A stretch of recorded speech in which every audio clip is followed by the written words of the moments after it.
नमस्कार मित्रांनो, काही दिवसापूर्वी मी एक व्हिडिओ बनवला होता बघा, तुम्हाला बी आठवत असेल.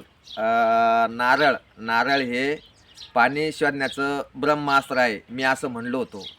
त्याचं मागचं कारण असं, याला ब्रह्मास्त्र का म्हणतो मी, कारण याला 3 डोळे आहे. मी याला ब्रह्मास्त्र पण मानतो आणि भोले शिवशंकर पण मानतो, म्हणून मी याला ब्रह्मास्त्र मानतो.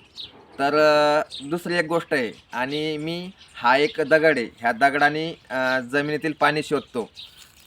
याला दगडानं पाणी शोधण्याचं कारण असं आहे की मला याच्यावरती चांगले रिझल्ट आले, याच्यामुळे मी पाणी शोधलं आणि मार्केटमध्ये हा दगड नाही पाणी शोधल्या जाते असं पण सांगितलं. आणि शिवाय जर ह्या दगडाला जर शेंदूर लावला तर हा म्हसोबा होतो, म्हणून मी याला म्हसोबा मानतो.